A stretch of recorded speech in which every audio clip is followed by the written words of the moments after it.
सद्गुरु श्री स्वामी समर्थ गुरु ब्रह्मा गुरुर्विष्णु गुरुर्देवो महेश्वर गुरुर् साक्षात् परं ब्रह्म तस्मै श्री गुरुवे नमः। ब्रह्मानन्दं परमसुखदं केवलं ज्ञानमूर्तिं धन्वादेदं गगन सदृशं तत्त्वमस्यादेवक्षणम् ईगानिदं सर्वधि साक्षिभूतं भातितं त्रिगुणरहितं सद्गुरुं तं नमामि। जगदीश्वर जगदुत्पत्ति च जगवद्धारक जगत्पति जगत्पालकाय जगद्गुरु स्वामी समर्थ नमोस्तुते। जयांचे केलिया स्मरण होय सकल विद्येंच्या देकरण तेची बंधू श्री चरण श्री गुरूंचे ते नमस्कारुणी आता भक्ताचे वाढावया महत्व भक्ताचे वाढावया महत्व स्वामी पाहे त्याचे सत्व भक्त अनुभवे आत्मदत्त हीच गुरुची इच्छा असे। चोरत्वाची घेऊनी परीक्षा त्यास स्वामी जाणू दे स्वपक्षा देह भावाचा प्रश्न यक्षा श्री स्वामी दूर करी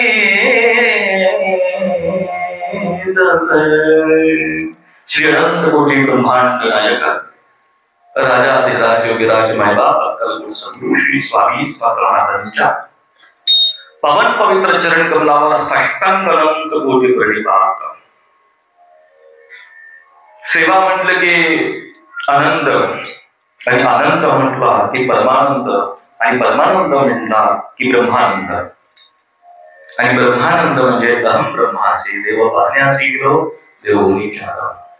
जगाच्या मालकाची सेवा करत असताना सगळ्यात पहिली पायरी आहे ती म्हणजे सेवा आणि ही सेवा अंतःकरणापासून सगळ्या सेवेकरांनी करावी तेव्हा कुठं आनंद मिळतो। त्या आनंद परमार्थामधला त्या आनंदाचं रूपांतर परमानंदात आणि परमानंदाचं रूपांतर ब्रह्मानंदात होतं आणि ब्रह्मानंदाला गेली सीताई समाधीचे सुख आहे। हा ब्रह्मानंदाची एकदा टाळी लागली की नाही महाराज समाधीचं सुखच प्राप्ती होती समाधीच्या सुखाची प्राप्ती। समाधीचं सुख इतकं सोपं नाहीये महाराज सर्वसामान्याच्या तर त्या नशिबातच नसतं पण किंबहुना यांच्या जगाच्या मालकाच्या दरबारामध्ये जो जो कोणी आनंद भावे सेवा करतो त्याला मात्र त्याचा अनुभव येतो तो अनुभव येतो। म्हणून आजची फार गोड ओवी बसेपर्यंत कुठलंच प्रवचन माझं निश्चित नसतं। अगदी माईक लावल्यानंतर भजन होईपर्यंतही काही लक्षात नसतं पण बोलविता धनी आणि आम्ही बोलिलेले पुरे वेळी वाकुरी उत्तरे कला क्षमा प्राद महाराज तुम्ही सिद्ध महाराज सिद्ध तुम्ही लेकरा मी तुमचे पहिला तर प्रश्न पडतो महाराज काही सांगावं लेकरांना पण तुम्ही नेमून दिले तुम्ही बसवले याचा अर्थ निवडले म्हणजे तुम्ही काहीतरी करून घेणार। म्हणून अत्यंत सुंदर असे गुरुलीलामृतातली प्रचंड छान ओवी आहे। कधी कधी तुम्ही या मठामध्ये बरेच वेळा तुम्ही अनेक वर्षापासून येत आहे प्रामाणिकपणे सांगायचं ह्या गुरुलीलामृतात हा सगळे 52 कथा आहेत ह्या 52 कथा आहेत, 52 अध्याय कोणी कोणी वाचले बाबा?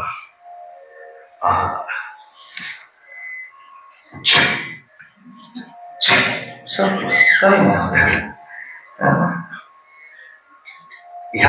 हे जे अध्याय आहेत महाराज तुमच्या जो जो कोणी म्हणतात त्यातली एक जरी ते अध्यायाची ओळी वाचत त्याला एक अध्यायाचं पुण्य प्राप्त मिळतंय. एका अध्यायाचं दर गुरुवारी 4 अध्यायाचं जरी ओव्या वाचलंय का नाही तरी गुरुचरित्राचं पारायण, गुरुलीलामृताचं पारायण होईल म्हणतात. पण कधी तेवढा प्रसंग आला नाही. तुम्हाला कसं आहे माहितीये का? राईस स्टेट काम आहे. गुरुजी वाचते, गुरुजीच वाचते, तेच सांगते, आपण मस्त काय हरकत नाही. फार गोड उभी आहे. भक्ताचा वारा भक्ताचे वारावे या महत्व, स्वामी पाहे त्याचे सत्व, भक्त अनुभवावे आत्मतत्व, ही गुरुची इच्छा असे.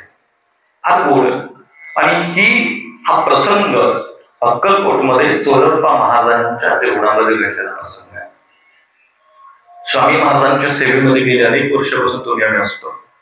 काय असतं, आपण सद्गुरूंची सेवा करतो, गुरूंची सेवा करतो, पण कधीतरी आपण असं मनापासून विचार केला का गुरूंची इच्छा काय, गुरूंना काय आवडत असेल? गुरूंचं जाऊ द्या, स्वामींना काय आवडते असं माहिती का तुम्हाला? तुम्ही म्हणता बेसन लाडू आवडतात स्वामींना. आवडी निवडी वेगवेगळ्या असतात, खाण्याची विचारल्याच नाही. कधीतरी एकदा देवाला काय आवडते याचा विचार करा, आणि ज्या दिवशी तुम्हाला देवाची आवड कळत त्या दिवशी तुम्हाला सवड मिळेल आणि आपोआप सेवा घडेल. पण देवाची आवड करून घेणं गरजेचं आहे.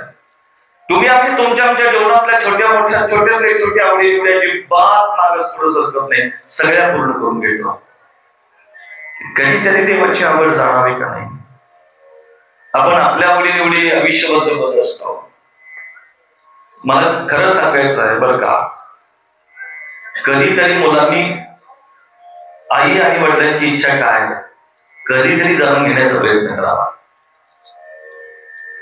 मुलांनी आई वडिलांची इच्छा काय कधीतरी जाणून घेण्याचा प्रयत्न करावा.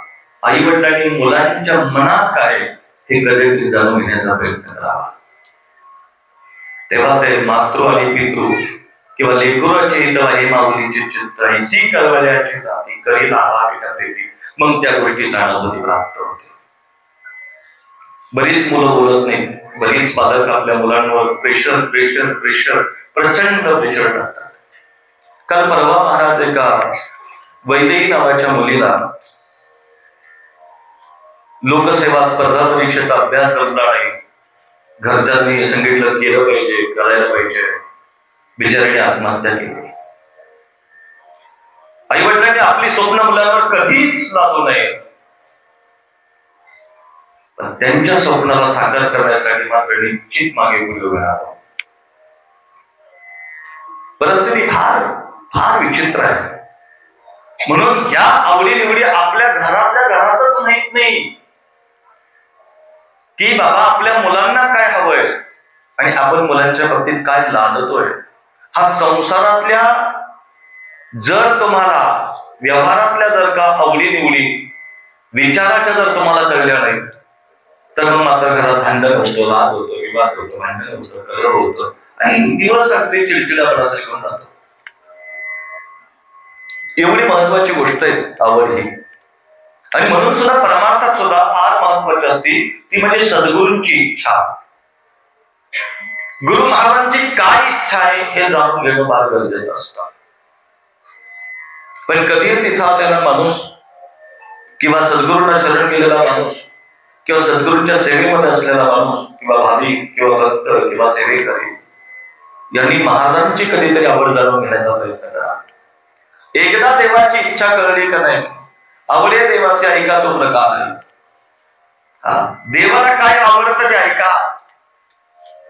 तुम्हाला काय आवडतं याच्याशी काहीच घेणं देत नाही.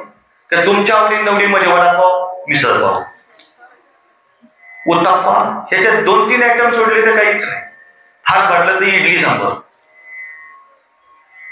सगळ्यात तुमचे दोनच आवडीचे पदार्थ, वडापाव मिसळपाव. वडापाव अख्ख्या महाराष्ट्रात कुठेही जा, दोनच नाश्ता तिथे. दुसरं काय आपल्या आयुष्यात हो? इथं महाराजांनी भक्ताचं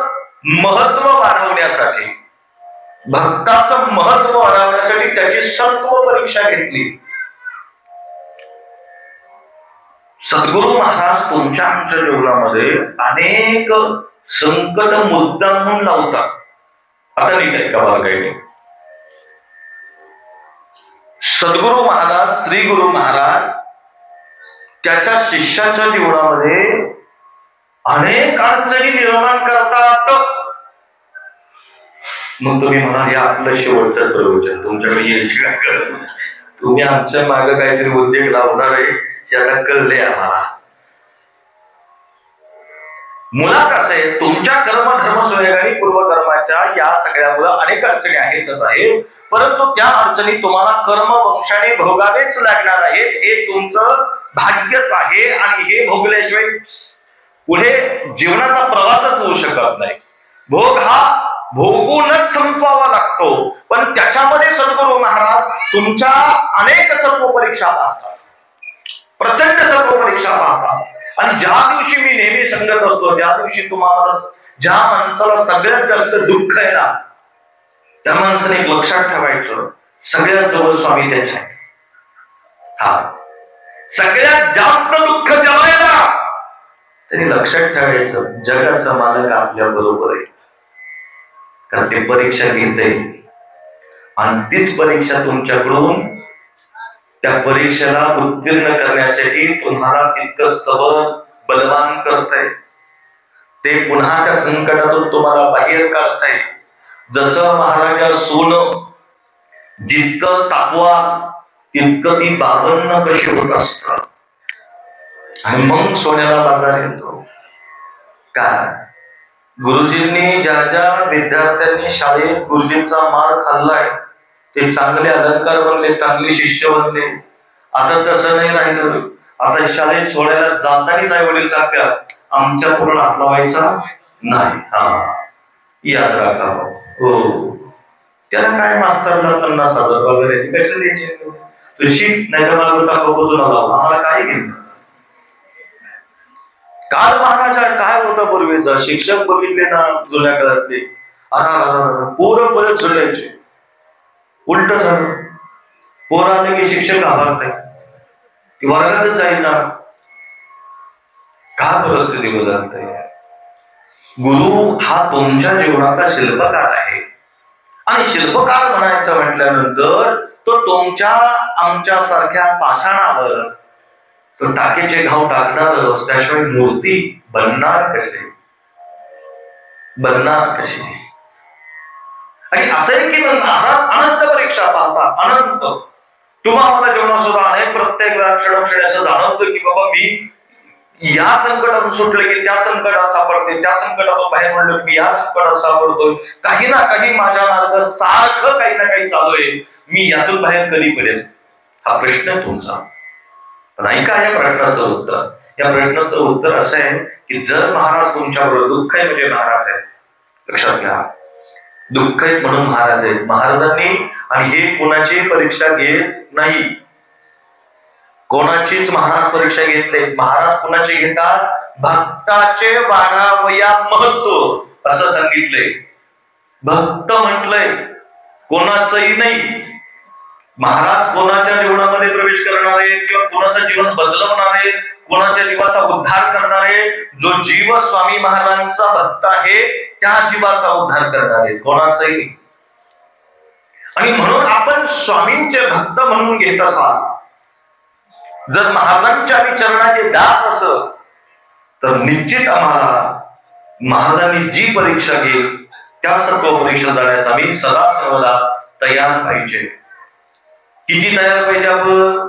मी एकाच वाणीत सांगितलंय, गुरुही कंठावे जीवन, कंठात प्राण आला नाही, कंठात प्राण तरी गुरुचे चरण सोडायचे नसतात.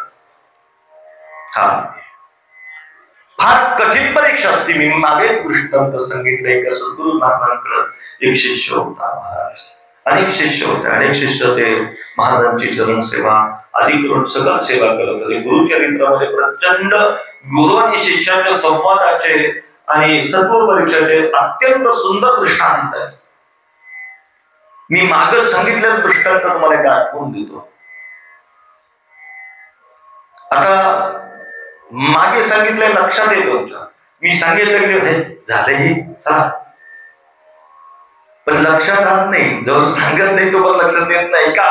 एक सद्गुरू महाराज आणि अनेक शिष्य परिवार त्यांच्या बरोबर. नित्यक्रम महाराज त्यांचा किती वर्षाचे सद्गुरू महाराज? 85 वर्षाचे सद्गुरू गुरु महाराज आहे. 85 वर्षाचे गुरु महाराज आहे. आणि 85 वर्षाचे गुरु महाराज काय करता येत आहे तर सगळे शिष्य एकत्र येतात. त्यांची अचानक तब्येत प्रचंड खराब होती आणि त्यांच्या शरीराला अचानक व्याधी जळते आणि ती व्याधीमुळे त्यांच्या शरीराला पांढरे कोर उठतात. कुष्ठरोग होतो, भयानक कुष्ठरोग आणि संपूर्ण शरीराला अनंत यातना होत असतात. आणि सद्गुरू श्री गुरु महाराजांचा ह्या यातना अनेक शिष्य परिवार श्री गुरु महाराजांचा आवत नाही. प्रत्येक जण डॉक्टर वैद्य अनेक नाना प्रकारचे औषध उपचार करतात, पण याला काहीही परिणाम नसतो. सद्गुरू महाराज म्हणतात त्याला एकमेव पर्याय एकच आहे. म्हणजे काय? माझ्यावर एखाद्या शिष्याने 21 वर्ष काशीमध्ये माझ्या बरोबर राहायचंय आणि माझी सेवा करायची. जो कोणी माझी अशा प्रकारची सेवा करेल त्यावेळेस मी आजारातून मुक्त होईल. काय सांगावं महाराज. 15,000 शिष्य परिवार होता. किती? 15,000. 21 वर्ष गुरुजीत बरोबर राहायचं म्हणजे किती राहिले? 14,999 पळून गेले. किती? 14,999 निघून गेले. एकच राहिला. खरे कलियुगामध्ये प्रचंड प्रचंड हे त्रिवार सत्य आहे बरं का. गुरु महाराज सत्व परीक्षा शिष्यांचे घेतात आणि त्यांचा तो अधिकार आहे. महाराजांनी तो अधिकार बजावला म्हणून त्यांच्या जवळचे सानिध्यात असणारे बालप्पा महाराज, चोलप्पा महाराज, सुंदराई साहेब, कारभारी, नाना देखी, कानफाट्या, किंबहुना माधवजीराजे असे अनेक शिष्य घडले. आजही त्यांचे नाव अजरामर आहेत. अजरामर नाव आहे त्यांचे. त्यांनी संपूर्ण जीवन स्वामींच्या अर्पण केलं. ते टिकले नव्हे तर महाराजांनी तर यांच्यापेक्षा अनंत परीक्षा त्यांच्या घेतल्या. इथं एकटा राहिला एक जण फक्त म्हणला महाराज मी तुमची सेवा करतो. 21 वर्ष काय जन्मोजन्मी तुमच्या चरणाची सेवा करेल. पडून राहील तुमच्या बाई. क्या बात है. शिष्याचा असा बाबाजींना सद्गुरू महाराजांना घेतलं आणि काशीला गेले महाराज. काशी क्षेत्री पोहोचल्या म्हणतात गंगा तटाच्या कडाला एक छोटस झोपडी बांधले. सद्गुरू महाराजांना त्याच्यामुळे ठेवलं. आणि हे संदीपक नावाचे शिष्य रोज सकाळी भिक्षाला जायचे. याच भिक्षा मागून आणायचे आणि श्री गुरु महाराजांच्या जवळ जायचे. महाराज भिक्षा दे, भोजन करून या. नित्यक्रम ऐका त्या संदीपक नावा शिष्याचा. पहाटे 3ला उठायचं, गरम पाणी करायचं. गरम पाणी करून महाराजांना स्नान करायचं. स्नान करून महाराजांना गंध लावायचा, चंदन ओटी लावायचे, त्यांना वस्त्र धारण करायचे आणि त्यांना बसवून भिक्षा लागायचं. भिक्षा मागून आणले की श्री गुरु महाराजांना ती द्यायचे. पुन्हा मध्यान समय भिक्षेला जायचं, पुन्हा भिक्षा घेऊन यायचे, स्नान करायचं, पुन्हा महाराजांना स्नान घालायचं, पुन्हा गंध, पुन्हा आचमन, सगळं उपचार अर्पण करून संध्याकाळी नित्यक्रम पहाटे 3ला महाराजा चालू व्हायचा. तर संदीपक नावाचा शिष्य रात्री 12-1ला झोपायचा. आणि किती दिवस करायचं? 21 वर्ष. श्री गुरु महाराजांची सेवा तुम्हाला काय वाटतं इतकं सोपे का? नाही हो. हे सगळे गुरु महाराज बालक मत्त पिशाचे वेश आहे. हे सद्गुरू महाराज सगळे असेच. कसे? बालक मत्त पिशाचे वेश आहे. कधी कधी बालक म्हणजे लहान मुलांसारखं वागणार, मत्त म्हणजे कधी कधी क्रोधिष्ट वागणार, पिशाच म्हणजे कधी कधी भूतापेक्षाही वेगळं विचित्र वागणार. असे सद्गुरू महाराज अवतार घेत असतात. श्री गुरुंना तुम्ही ओळखलायच का? तुम्हाला वाटतं गुरु म्हणजे भगवान व्यवस्थित गणबिन हा केस बीस माझ्यासारखा अजिबात नाही, माझ्यासारखं नाही बरं का, अजिबात नाही. तुम्हाला सद्गुरू अजून तुमची काहीच परीक्षा घेतली नाही. त्याचे कारण असं आहे, मी तुमची परीक्षा घेत नाही त्याचं कारण तुम्ही परीक्षा घेण्याच्या लायकीचे नाही. मी कशाला माझ्या आयुष्यात वेळ वाया झालो? ज्या दिवशी एखादा लायकीचा होईल अगदी स्पष्ट, त्या दिवशी मी त्याची परीक्षा न सांगता घेणार आहे. एका विद्यार्थ्याला सांगितलं तर 4 वर्ष होईल, तुझी ते मोठी परीक्षा घेणार आहे. तेवढं कधी घेणार, कधी घेणार? 4 वर्षी हीच करतोय मी, हीच परीक्षा आहे. परीक्षा कळायला सुद्धा ती हुशार लागते, प्रश्न कळायला सुद्धा विद्यार्थी हुशार लागतो. काय झालं महाराज? ते नेहमीप्रमाणे सगळे विषय स्नान केलं, भिक्षा घेऊन आले. भिक्षा घेऊन आले पालक पेशाचे विषय सद्गुरू महाराज झोपडीमध्ये त्या ठिकाणी बसले होते. आणि जसे का त्यांनी भिक्षा घेऊन बाहेर आला, पात्र महाराजांचं सुरुवात केलं. जशी भिक्षा घेतली, जोडीतली सगळीच्या सगळी पात्रात घेतली आणि पात्रात घेतलेली भिक्षा घेतली आणि गाईला चालले. पात्र मोकळं झाडलं आणि संदीप शिष्याला म्हणतोय, गुरु महाराज शिष्याला म्हणतात, कुठे भिक्षा? आताच्या आता मला भूक लागली, आता जेवायला. पुन्हा बिचाऱ्याने ती भिक्षा घ्यायची, भिक्षा मागायला गेली. ओम भगवते भिक्षा म्हणते. ती माऊली म्हणायची, आता तू रोज रोज काही सकाळ सकाळ तुला 2-3 टाइम दिला, काय उभे का? था पुढच्या घरी हो. बिचाराने काही एक शब्द बोलायचा नाही, सद्गुरूंचं स्मरण करायचं, दुसऱ्या घरी जायचं. माते ओम भगवती भिक्षांते. अरे तू काही क्षणापूर्वी तर भिक्षा घेऊन गेला होता, पुन्हा पण आकाशी काही भिक्षा द्यायची? छे, आता संपलंय, नंतर कोणी द्यायचं कोणी नाही द्यायचं. मध्यम समयावर जेवढी मिळेल तेवढी भिक्षा मिळाली की धावत परत सद्गुरूंकडे यायचं. सद्गुरूंकडे आल्यानंतर ते भिक्षा सद्गुरूंना द्यायची, सद्गुरूंनी ती भिक्षा एकट्याने खायची, याला काहीच ठेवायचं. कधी कधी महाराज त्यांनी आणलेली भिक्षा श्वानांना द्यायचे, कधी गाईला द्यायची, कधी कधी आणलेली भिक्षा पाण्यात फेकून द्यायचे महाराज. आणि भिक्षा नाही मिळाली, मला सांगा महाराज, तुमच्या घरात एखादा याचक वारकरी आला आणि तुम्ही एकदा त्याला भिक्षा दिली आणि पुन्हा ते 5 मिनिटांनी आला, माझा पै मावशी 2 चपात्या द्या. मावशी दिल का चपाती? पहिलीच दिली ही तिचं भाग्य. मावशी दिल का चपाती? एखादी त्यातले त्यात चांगली मावशी म्हणत, बरं असू दे, बिचारा भूक लागली, घे एखादी. पुन्हा 5 मिनिटांनी आले, पुन्हा मावशी दिल का? तरी आमच्या मठातले कधी मावशी म्हणत, तिसरी चपाती, लई भूक लागली असेल बिचारा. चौथ्यांदा आल्या, बाई लाटणंच काढी, हो बाहेर म्हणे, पुन्हा जायचं तुला नाही देणार, पण महाराज तो त्या माऊलीच्या घरात गेल्यानंतर जायचं, माझे प्राण घ्या, माझे प्राण घ्या. तुम्हाला मारून जर संतोष वाटत असेल तर मला निश्चित मारा, तर माझे गुरु उपाशी आहेत, त्यांच्यासाठी थोडी भिक्षा घाला. हे शिष्य करतो बरं का, हे शिष्याचं गुण आहे. किती परीक्षा आहे पहा, त्यांनी आणली भिक्षा. जशी महाराज भिक्षा आणली की निकल घेत बोलवायचे, कुठे भिक्षा म्हणायचे आणि त्याला इतके मारायचे महाराज, सद्गुरू महाराज असे लांब लचक काठी असायचे, इतके मारायचे. त्या गंगा नदीच्या तटावर महाराज त्याच्या अंगातून रक्त पडायचं, बेशुद्ध होईपर्यंत मारायचे.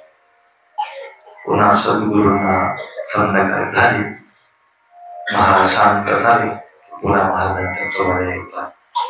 महाराज जेवण करून घ्या, मी भिक्षा घेऊन आलोय. कोण करत महाराज? सद्गुरूंनी त्याच्याकडे बघायचं आणि त्यांनी काळात स्मित हास्य करून म्हणायचं, महाराज तुमच्या आभार मानायचा, तुमच्या चरणी साष्टांगपणे पाठ करायचा. म्हणे का तुला एवढं दुरागत बेदम मानलं मी, तुझ्या अंगातून रक्तपात झाला, संपूर्ण अंग तुझं सुजेपर्यंत मी तुला मार त्या ठिकाणी बसा करून गेला, तरी तुला काय वाटलं नाही? नाही महाराज, ज्या क्षणी तुम्ही मला मारलं त्या क्षणी तुम्ही मला आपलं म्हणून स्वीकारलं, आपलं म्हणून मारलं, मला लागलंच नाही. काय गोड उत्तर दिलं शिष्य. नित्यक्रम महाराज 12 वर्षाचा, 21 वर्षाचा, असं किती वर्ष तरी सेवा चालू आहे. 12 वर्ष पूर्ण झालं, काशीत राहिलाय. एक दिवस मी भगवान शंकराचं दर्शन केलं.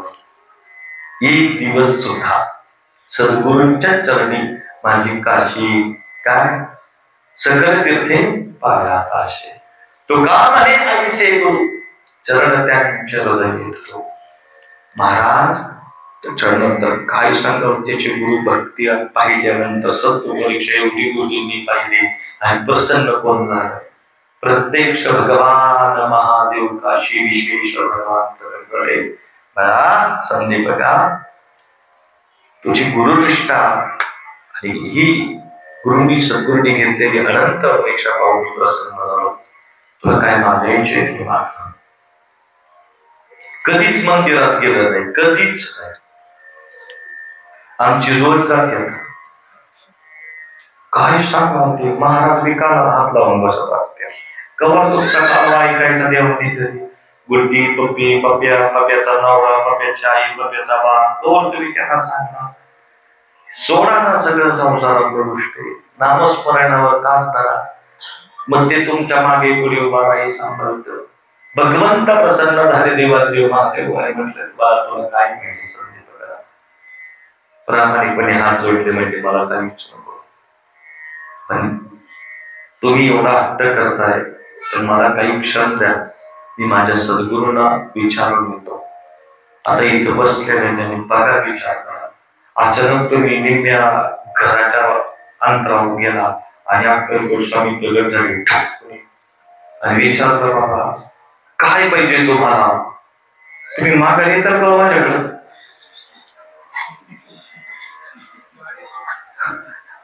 हे माघारीचे विषय सोडा, त्याला काय काय मागू असं होईल. पण आमचं शिष्य असं आहे. शिष्य सोपं नाही. तुम्हाला काय वाटतं अनुग्रह म्हणजे मी पट्टाचा शिष्य झालो. पट्टाचा नाही, तो साधा विशिष्य होऊ शकत नाही एवढे लोक. त्याला फार नम्रता, फार प्रचंड सेवा, अनंत सेवा आणि इतकी इतकी सेवा करायची की गुरुजींनी आपली परीक्षा घ्यावी या पदापर्यंत पोहोचायचं. झालं बाबा सद्गुरूंकडे पोहोचला. सद्गुरूंना सांगितलं मी तुमची सेवा करत असताना मला भगवान काशी विश्वेश्वर महाराज प्रसन्न झाले. विचारलं त्यांनी की काय तुला हवंय. तर मी म्हटलं मला काहीच नको, तुमची जवळ मी एक प्रार्थना करतो. मी जर देवाला काही मागितलं तर तुमची आधी व्याधी दूर होण्यासाठी मी देवाला मागावं अशी माझी इच्छा. तुम्ही परवानगी देत असाल तर मी देवाला तीच मागणार. सद्गुरू महाराजांनी जलत लाकूड चुलीतलं काढलं.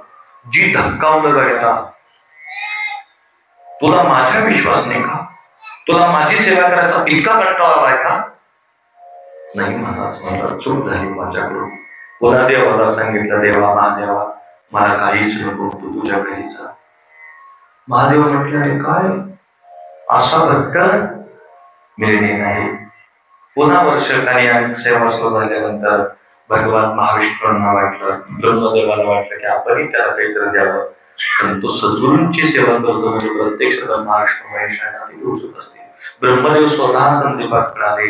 गंगा तटावर कमंडलमध्ये पाणी घेऊन सद्गुरू महाराजांना गेला होता. संदीप जो नावाचा शिष्य होता. ब्रह्मदेव प्रगट झाले. विचारले मला तुझी ही भक्ती गुरुभक्ती पाहून मी प्रचंड आनंदाने प्रसन्न आहे. तुला काय मागायचे ते मागा. पहिला अनुभव होता त्याला, पहिला अनुभव त्याला होता. त्याच्यामुळे म्हटला ब्रह्मदेवा जसं कमलातून आलाय तसं कमलातून जा. कारण आता कमलात कोणी बी जायला लागले त्याच्यामुळे मला काय तुमच्याकडे यायचं नाही. आता मला काय तुमच्याकडे यायचं नाही. आता आपला काय पक्ष एकच सद्गुरु पक्ष. आता कमल नको, त्रिशूळ नको. भगवान शंकरचा हात उंच असतो, हात नको, कमळ नको. तुम्ही जावा. नाही म्हणजे बघा आता मी एवढ्या लांबून आलोय तुमच्या असल्याचे बघा मागून काही नको. देव गेले मागे. आता ते गेल्यानंतर पुन्हा काही दिवस गेल्यानंतर आता मात्र देवाला वाटलं भगवान महाविष्णूंना या जगाचा चालक आहे, मालक आहे मी. या मृत्यू लोकांमध्ये प्रत्येक जीवाला संभाळणारा चतुरातो शिरोमणी गुण लावण्याची खरे भगवान महाविष्णू प्रकार झाले म्हणजे संदेह आहे बाबा आता मी ऐकणार नाही काही, आता तुला काहीतरी मागावंच लागल, तू काहीतरी मागितल्याशिवाय जाणार नाही. महाराज सद्गुरूंच्या चरणाचं स्मरण करून आता त्याला वाटलं की आपण महादेवांना सुद्धा मागायला लावलं, ब्रह्मदेवांना सुद्धा मागायला लावलं. आता जर भगवान महाविष्णू न मागता काहीतरी मागायला लावलं तर हा देवांचा अपमान केल्यासारखा होतं. म्हणून अत्यंत नम्रपणे हात जोडले, भगवंताच्या चरणाला नमस्कार करायला सांगितलं, देवा तुला काय जर द्यायचं असेल तर जन्मोजन्मी गुरु चरणाची सेवा आहे.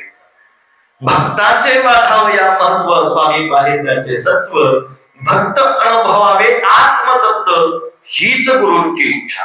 गुरूंची इच्छा काय? भक्ताचं महत्व वाढवायचंय. परंतु भक्ताचं महत्व वाढत असताना, त्या भक्ताची परीक्षा घेत असताना त्याच्यातलं आत्मतत्व हे जागृत करायचे, जे संदीपकाच्या हृदयामध्ये झालं. आलं लक्षात? देव जरी उभा राहिला काय पाहिजे? काही नको. ही तुमची आमची वृत्ती असली पाहिजे. कारण सद्गुरू बरोबर असल्यानंतर 33 कोटी देव तुमच्या मागे पुढे करते. मग तुम्ही देवाला गुरूंना सोडून देवाकडे जात असाल तर काय पण तुमचं जीवन परिपूर्ण आहे. म्हणून हे आत्मतत्व तुमच्या जीवनामध्ये प्रगट व्हावे म्हणून चोरप्पा महाराजांचे सद्गुरू स्वामी महाराजांनी परीक्षा घेतली. ऐका काय परीक्षा घेतली. एका महाराज आपल्या आसनावर बसल्यानंतर 18 पादूक फक्त विषाचे विषय महाराजांचा स्वभाव शिवहर शंकर नमामि शंकर शिवशंकर शंभो. महाराजांनी भगवंताचं नामस्मरण केलं आणि भरभर चालत अक्कलकोट सोडलं आणि अशा एका भयानक अशा जंगलामध्ये निघाले. तर महाराज निघाल्यानंतर महाराजांच्या मागे अनेक लोक, किती लोक आहेत? 200, 250, 300, 500 लोक महाराजांच्या मागे पडतात. पण महाराज चालायला सगळा समाज पळायला असतो. आणि ही महाराजांनी वाट जी अत्यंत बिकट काढली, काटे भयानक असं जंगलामध्ये महाराज निघून गेले. बाकीचे शिष्य मागच थांबले. सगळे मागत थांबली. म्हणजे आता आमचं काम नाही, एकटा चोरप्पा महाराज आहे. महाराजांच्या पावलावर पाऊल टाकत महाराज निघाला. काटे पाहिले नाही, अनेक प्रकारच्या काटेरी वृक्ष पाहिले नाही, काही नाही. फक्त एकच मुखात स्वामी स्वामी स्वामी स्वामी स्वामी स्वामी देवा स्वामी देवा स्वामी देवा स्वामी देवा एवढा धावा करत जगाच्या मालकाच्या मागे धावतात. आणि मालक मात्र प्रचंड चिडलेले, पायातल्या खराब मान एवढे मोठे मोठे दगडी महाराज उचलायचे, अक्षय बिलकुल टाकायचे. चोऱ्या मागे पुन्हा नको माझ्याबरोबर शिवशंकर नमामि शंकर. पुन्हा महाराज चालायला सुरुवात करायची. चोरप्पा महाराज आपलं पुन्हा स्वामीदेव स्वामीदेव स्वामीदेव करत करत पुन्हा करायचे. महाराजांची वाट, महाराजांच्या मागे धावणारा एकमेव आमचा चोरप्पा महाराज इतका इतका स्वामीनिष्ठ, इतका भगवंताचा वेडा झाला की भगवंताने नाना प्रकारच्या त्याच्या परीक्षा घेतल्या, त्यांनी वाट काही महाराजांची सोडली नाही. सरदेशोरी महाराजांनी पायातल्या काळावा काढल्या आणि भिरकावून चोरप्पांच्या अंगावर टाकल्या की आता चोऱ्या या पादुका घेऊन येऊ, माझ्या मागे येऊ नको. ऐकलं नाही चोरप्पाने. त्या घेतलेल्या मागलेल्या भिरकावून मागलेले जोडे म्हणजे जगाच्या मालकाचा प्रसाद म्हणून डोक्यावर नाचवल्या. डोक्यावर जगाच्या मालकाचे पाय घेतले. स्वामी देवांचा गजर करत भयानक अशा जंगलामध्ये महाराज त्यांनी प्रवेश केला. आणि प्रवेश करून महाराजांनी त्या ठिकाणी चोरप्पा महाराज मागे येत आहेत. बाकी सगळे परिवारातले जे काही शिष्य मंडळ होते राहिले, एकटे महाराज आणि चोरप्पा महाराज त्या भयानक अशा जंगलामध्ये एकत्र बसले.